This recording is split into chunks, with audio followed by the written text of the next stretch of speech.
Hello everyone, Drodge here. Today I want to just do a little bit more of exploring the different zones. Well, towns and areas. Okay, when you first start, if you click on your home teleport, which is the big H on your mini-map, now I have some of the other lodestones already activated, but you'll automatically start with Burthorpe and Lumbridge. Now as you remember from before, I did a little bit of a walkthrough of the town of both Burthorpe and Taverley, since they're pretty much one and the same. This time, however, I'm going to be going to Lumbridge. This way, you kind of know what's there from whenever you first start. Now, Lumbridge, there's not a whole lot, so I'm also going to go and head over to Varrock. And then the next one, I'll head more west, and I'll go to Jernor and Port Sarim. Well, when you first get here, if you head a little bit to the south, there is the quest. It is the Blood Pact quest. So you can go here, you can get that quest started. There's another quest right here. Pay attention to your mini-map especially for that, because it'll show you the quests that you haven't completed yet. But also, if you head a little bit further south, there's a mini game over here.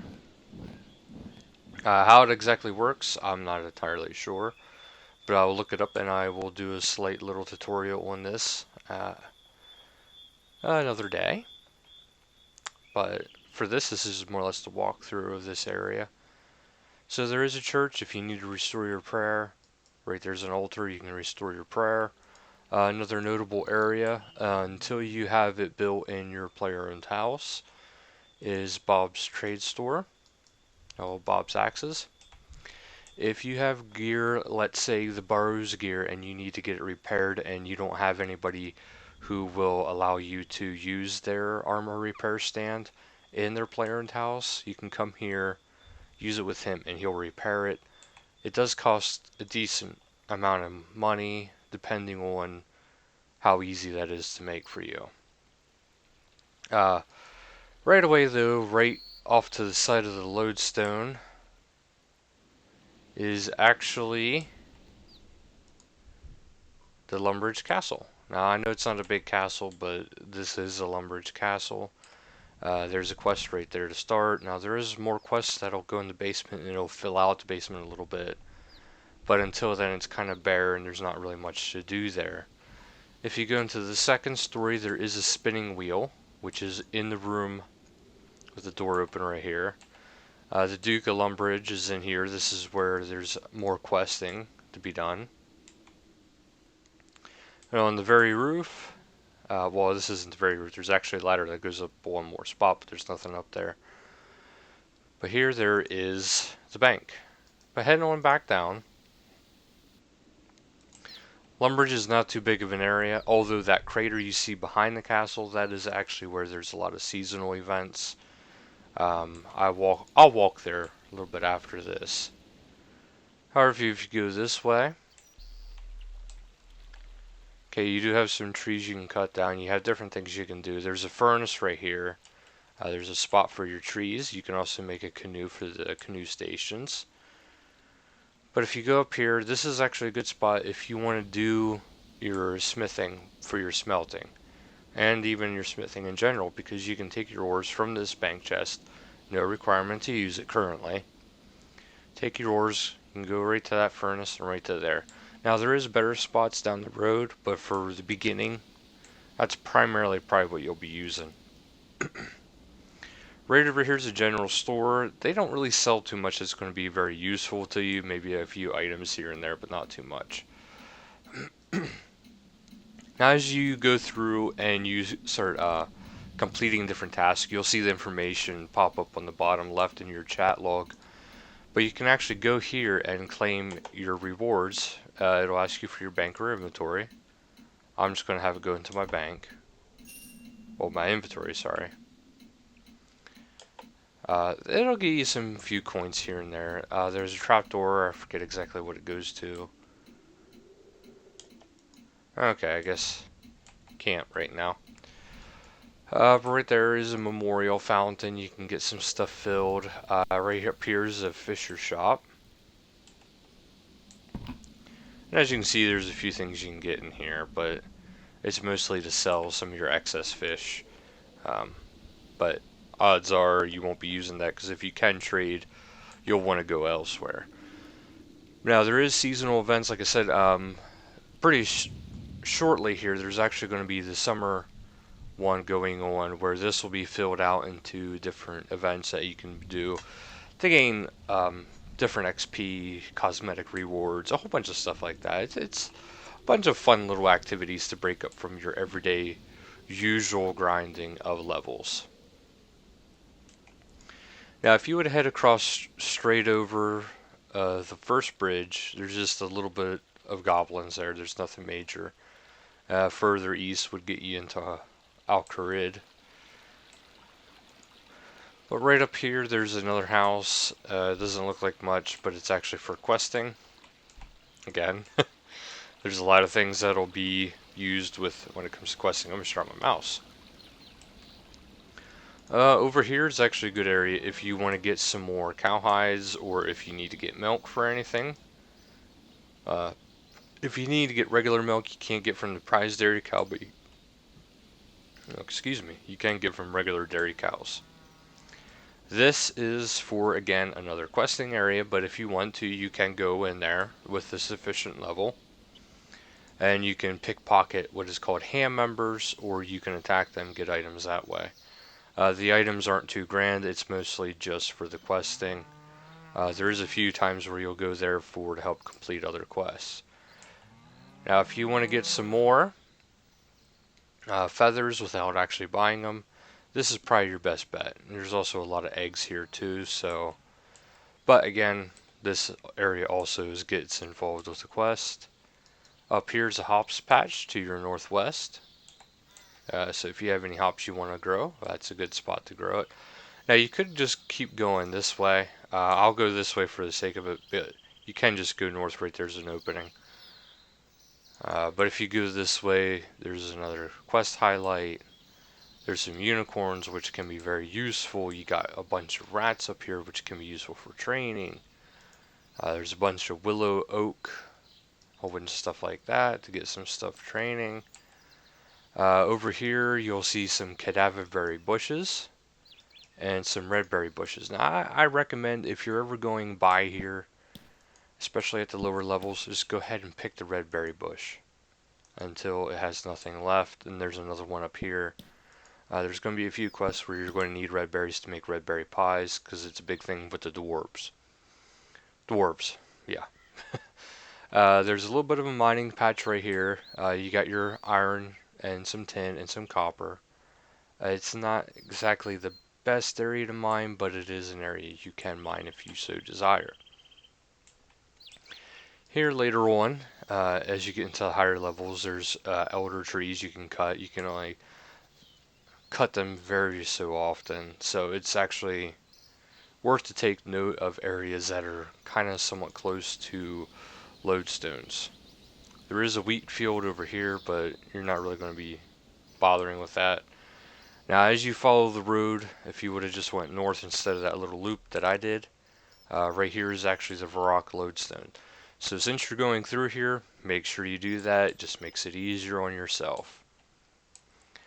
Okay, a little bit west of the lodestone, you have what is called the Champions Guild, I believe it is. So you want to go here. This is actually a big one for questing. I can't do it yet because I don't have enough quests. There's more mining over here. There is some silver, I believe. Yes, there is. Quite a bit, actually. Tin and other stuff like that. You have a bush patch, which is actually quite useful for down the road. Then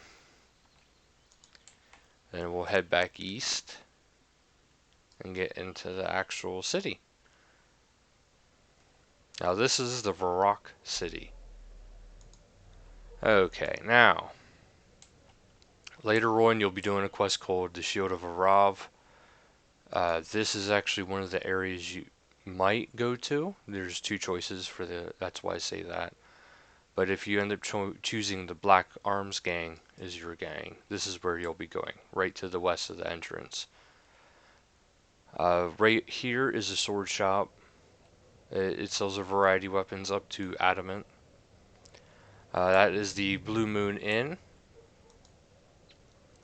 And if you keep heading east this way, you can feed stray dogs bones if you wish. It doesn't really do anything, it's just for fun.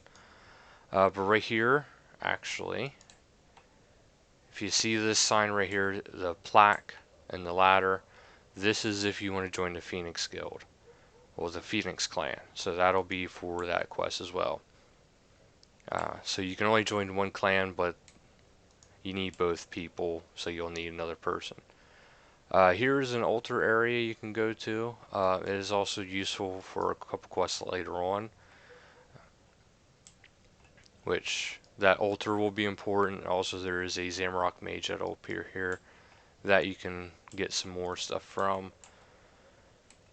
Okay, other notable areas. There is a Rune Cellar right here. Aubrey. You can also teleport you to the Rune Essence Mine, which is kind of a lacking of an area because that's not very popular because of all the drops you can get for Rune Essence. If you go down here, there's not too much that really goes on down here either except for questing, because there is a fancy dress shop, and this guy, he's for questing as well. But this will get you a few things. I mean, you can trade in your fur, or trade like normal. There's a few things in there. Or you can go into the first shop, where this is where, like, if you're doing the hunting, you can trade in a lot of furs to make specialty things. Like if you're wearing polar camo, it actually helps you if you're hunting in the snowy areas. So it's stuff to keep in mind as you're hunting. And also there is different types of capes, like the spottier cape. They actually reduce your weight, which for some quests that's actually quite important, because if your character weighs too much, you can't cross certain things. Down here, that's for a quest. Sorry about that. Okay, if you head back out the gate, sometimes that well is actually important. Right now, I believe it actually is. There is a quest called Hunt for Red October or something like that, where it'll allow you to spot the polar bear once per week and you can get some extra XP.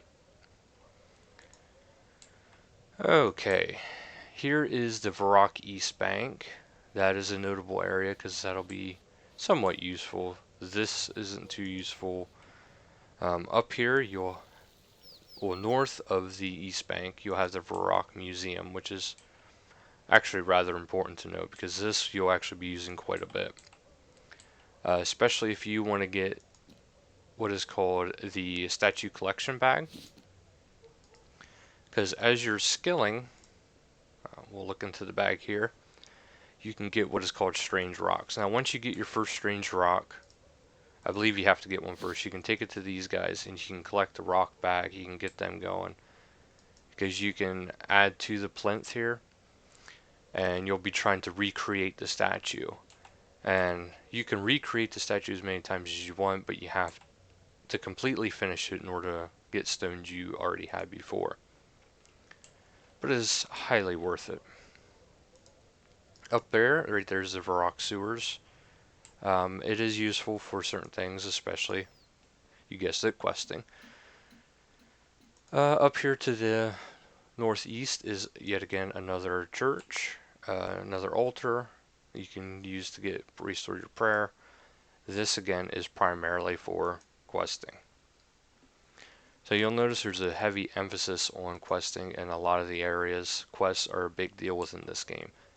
And like I said before, if you're doing a quest in this game, it's not going to be your traditional, let's go here, this quest takes 5 minutes, and you collect 5 things and then you're done. Now, there's actual storylines to there's quests. Over here is a range shop. This actually can be kind of useful, especially at low levels. It actually does have a good variety of arrows and bolts, and even bows. So this is actually not that bad of an area. Try to keep that in mind if you're just starting out. It's relatively cheap to actually buy the stuff there. Over here, Again, you get some relatively cheap gear, but some useful plate bodies. I wouldn't really use that too much for actually smithing because it is kind of far from anything. Okay, a little bit more north, you got a general store to your west. Not too much there. Up here, you actually have something that's rather different. You can actually right click and change your clothes and actually change your character's appearance. So that's actually something notably worthwhile if you really want to change up your character's look or even the colors. As you can see, there's a lot more colors and a lot more look, well, different styles than whenever you first start. And it's actually a task too, see?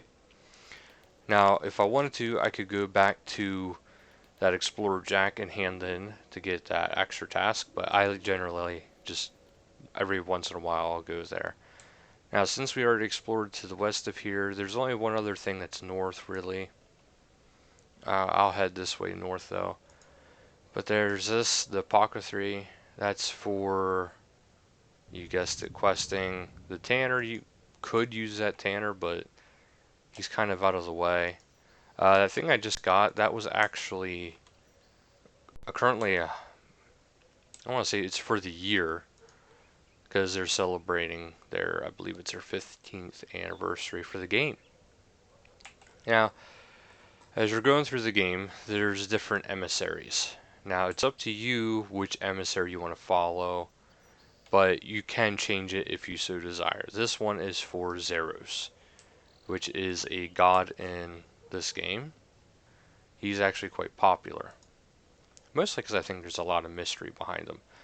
Now, as you level up and if you get your invention skill unlocked, you can actually use this invention bench if you want to. Don't have to, but you can if you want to. It is close to a bank, but the one where an invention skill is actually a lot closer to the bank. Up here you have a shop for staffs. Now as you complete more and more, there's a little bit more to it. If you start doing the Varrock achievement diary, which I'll get into later with the achievement diaries, you can actually buy battle staves on a daily basis, which I know that might sound weird, but you can create the different elemental battle staves, so it's actually very useful.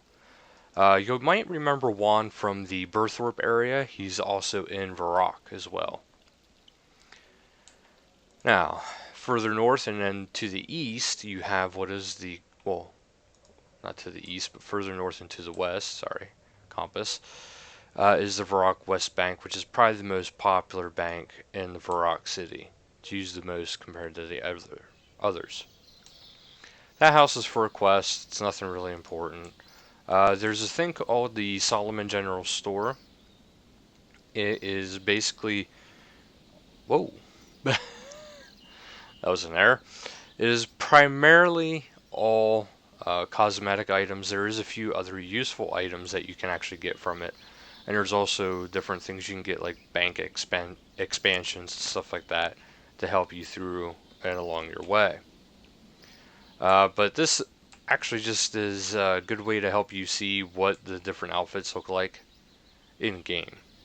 Just in case the visualization doesn't quite work for you the way you see it.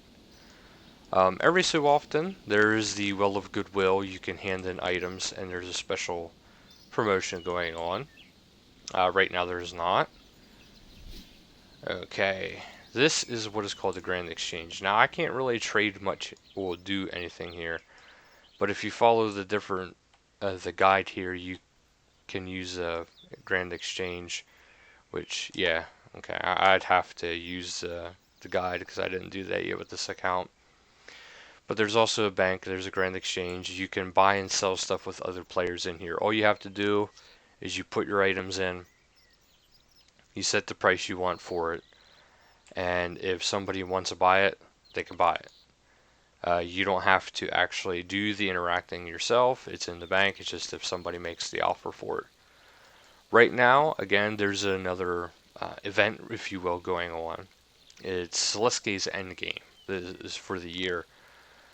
So right now there's a bit of a competition going on with the gods behind for a little bit.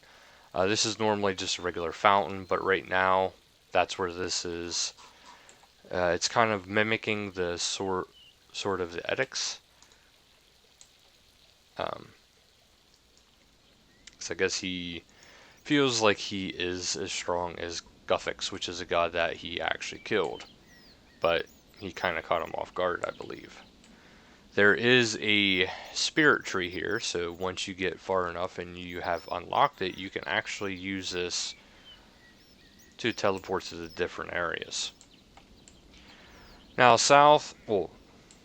east, but the center of the city, there's not too much going on here other than this is the fact this is the Varrock Castle. So this is a very big area.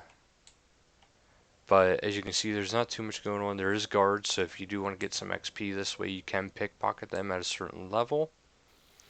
But a lot of people come here for combat. There is a tree patch, but I'll show you that a little bit later. Otherwise, this is the Varrock Castle. If you're not here to fight guards, odds are you're here for, you guessed it, questing. But to the southeast, this time I got it right, you have the tree patch again. Tree patches are kind of nice because trees do give some of the best farming XP. As you can see, I have ivy highlighted. If you have high enough wood cutting, you can actually chop ivy to get your XP, and it's very simple to do, but you don't really get anything other than the XP. So keep that in mind if you do want to cut the ivy. So other than that, there's not much to this city. There's a few things like Ozan there, where you can, it's like kind of like a side story. You can do that, and it doesn't really get you anything, but maybe it does down the road. More lore, more story. But if you do head out the east way, the east gate here, I'll show you a little something. There is one more thing. Well, there's a musician there. But down the road, there will be another thing for questing. If you head north along the wall, is this. This statue will be for a quest. If you head a little bit more northeast, you'll have a lumber mill, where if you have the right wood cutting level, you can actually go in, take work orders, and work on your wood cutting that way, or like this person's doing right there actually. There's also another way to get your planks. There's what is called a hard clue scroll, which actually often leads into here to that crate up there. Otherwise, there's a bar up here, which is used later on in a few quests. Also for the Brimhaven bar crawl, which I can do a short little guide. There's one of these again.